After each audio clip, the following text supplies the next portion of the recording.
Good evening, guys, and welcome back to my channel. So I posted a photo on Instagram, which if you're not following me on Instagram already, feel free to head on over there and do so. And I had shared what I have currently out on my perfume rotation tray. And I had a couple of questions about two specific fragrances on my tray.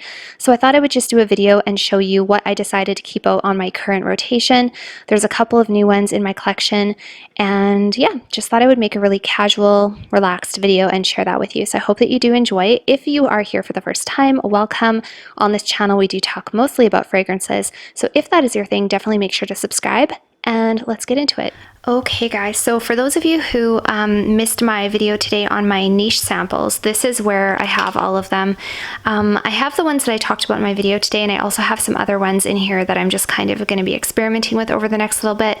And yeah, like I said, I don't want to be hasty with my niche fragrances. I want to really take my time with them and be sure that they're 100% something that I want before I invest the money, because they are so expensive. Yeah, so that's where I'm keeping my niche samples.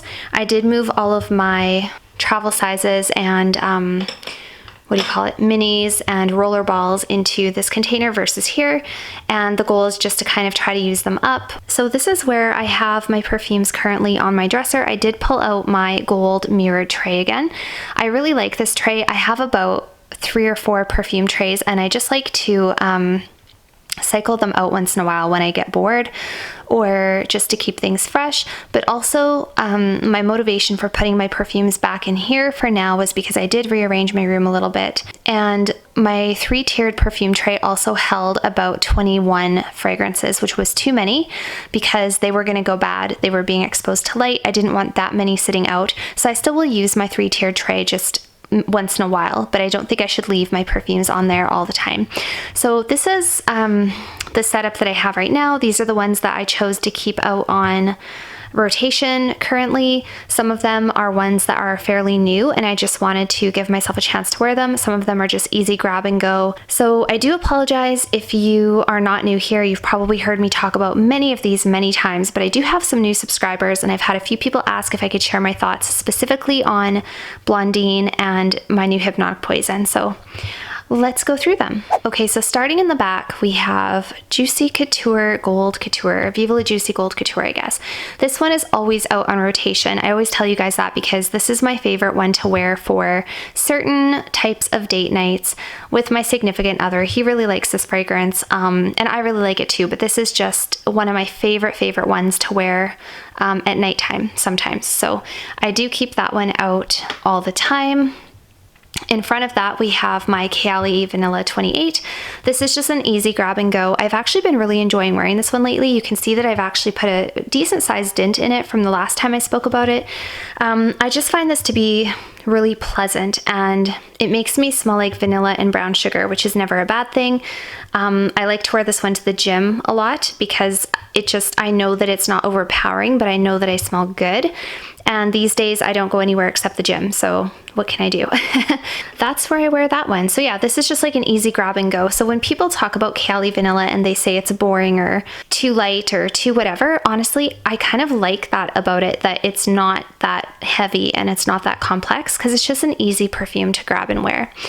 In front of that, we have Marc Jacobs Decadence. I love this perfume. It's so sweet. This one is also quite heavy. I prefer to wear this one in the fall or winter because it is so heavy and so sweet. So that's why it's in my winter rotation. I do definitely want to wear this one a little bit in the next weeks coming up. And let's do Blondine, because this is one that people have been asking me about. So this is Blondine from Versailles. This is gorgeous. This is a warm, buttery, feminine leather fragrance, and actually I'm not sure if it's leather or suede that's in here. I'll put the notes on the screen for you, but it's a very soft, subtle, kind of a suede-ish leathery note. There's also some florals in here, and it's just perfect for cool weather. This is a cozy fragrance. It's not strong, it's not sickening, it's not animalic, nothing like that. It's a beautiful, soft, buttery, leather scent for women with a little bit of florals as well. And I love it. It's beautiful. This was one of the very first niche fragrances I ever purchased, and this was the one that kind of pushed the boundary for me and made me realize that there is this whole other world out there beyond designer fragrances that is interesting and unique and different. And it really made me want to check out more from niche fragrances. So I love it. The only reason there's a little missing is because I actually gave a decant to my girlfriend. So I haven't worn this enough, admittedly. So I do want to wear this a little bit more, and winter is the perfect time to wear this. I like this for cuddling on the couch at night. I really like this for nights in. This isn't really a go-to for the daytime for me. It's not really a go-to for going out. I like this for nighttime more than anything. In front of that, we have Montal Chocolate Greedy. And this one is really new to my collection. The reason I'm keeping it out is because I do want to give it some attention, and I do want to wear it over the next couple of weeks. I've worn it a couple of times, and this thing has really good performance.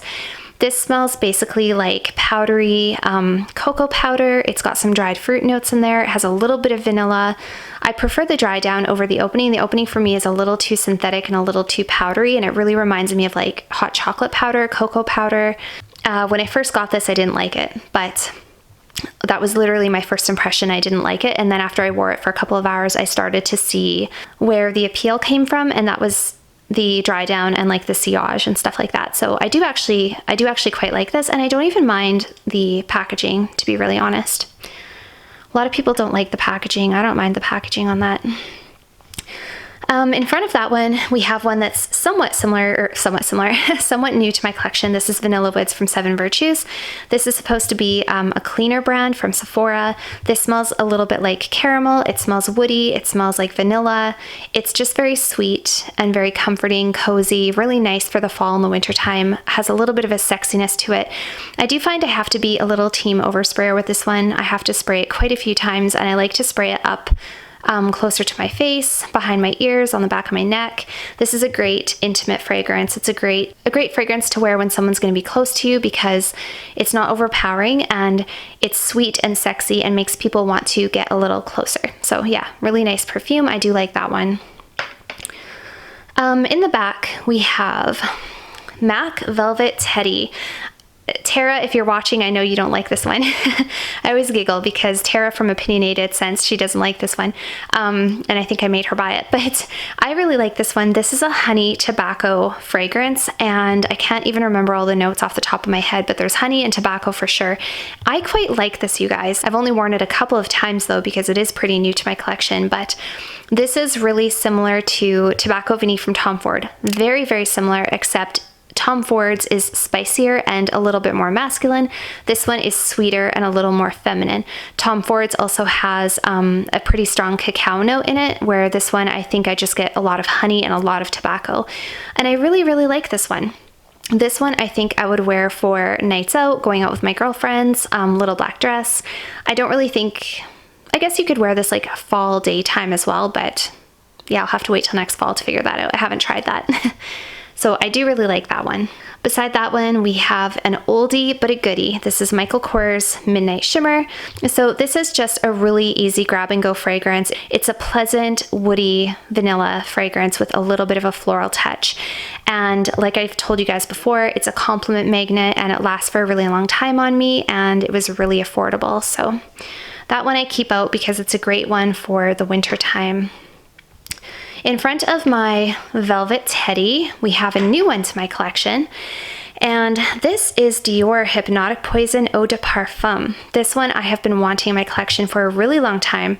If you guys watch my channel, you know that I've been talking about it forever, and I didn't realize it was actually fairly easy to get. This one I finally think I found on fragrancebuy.ca. I did find this on fragrancebuy.ca.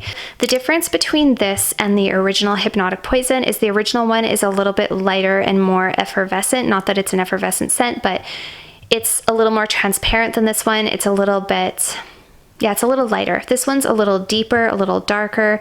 It's got almost a smoky quality to it. If you would wear Hypnotic Poison, the EDT, for daytime, every day, any day, this is the one I would choose for nighttime, specifically going out. Yeah, this for me I don't think would be an everyday scent, but I am going to try wearing it for the next couple of weeks, on and off, and just see how I feel about it. Really good performance. It's basically just a vanilla almond and with a little bit of a smokiness to it that I really, really like. Pretty good deal as well. And the lid stays on, which I really like, so I can pick it up by the lid.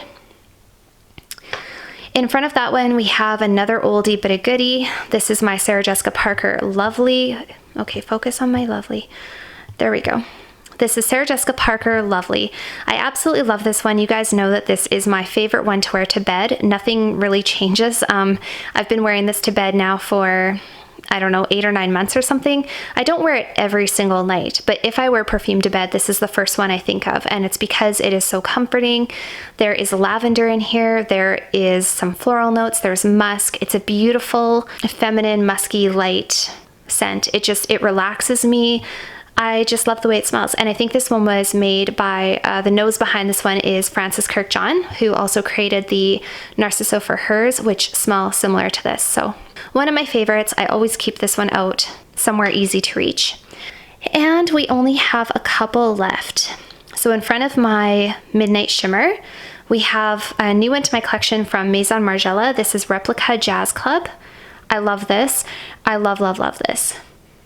Oh my gosh, you guys, this is so good. And you know how today I was saying I want a bottle of Side Effect from Initio? I'm at odds really, because this one is a fraction of the price and it gives me the same vibes. It gives me those sexy nighttime smoky tobacco vibes, you know, and yeah, the only thing I wish was better with this one is the performance, but I absolutely love this. To me, this is so sexy. It's easily one of the sexiest, if not the sexiest fragrance I have in my collection. Very unisex. I love it. Doesn't have great lasting power. And the last one in front of that is my Guerlain Mon Guerlain Intense. I love this. I think this one just came out in 2019 actually. I wouldn't know because I just started collecting perfumes last year. I absolutely love this. This is very similar to the original Mon Guerlain, except this one has, it's heavier on the vanilla, it's heavier on the tonka bean, and even though there is no chocolate note in here, I get almost like a white chocolate accord. Like, to me, there could very easily be white chocolate in here. It's just super intoxicating and addictive and beautiful, sexy, still has that lavender, still has that same lavender vanilla accord from the original. And you can see I've put a pretty good dent in this one as well. My boyfriend really likes this. This is a compliment getter, and it makes me feel not only a little gourmand and feminine, but also very sophisticated. It's a classy, sophisticated fragrance, and it has great performance. So yeah, this is like a staple for me for the winter time. So that is the last one on my tray. So yeah, those are the fragrances that are on my tray right now. I'll probably switch a couple of them out as the weeks go by, or if I get new ones. I did just get one from Tom Ford, which is not here. It is my Fleur de Portofino. I put that one away because it's not wintertime appropriate and I don't want to expose it to light unnecessarily, but I will talk about that one in an upcoming video. And yeah, that's about it for tonight, guys. So that's it for tonight's video, you guys. I hope that you really enjoyed. Please let me know down below if you have any questions about any of these fragrances, and I'll see you guys next time. Bye for now.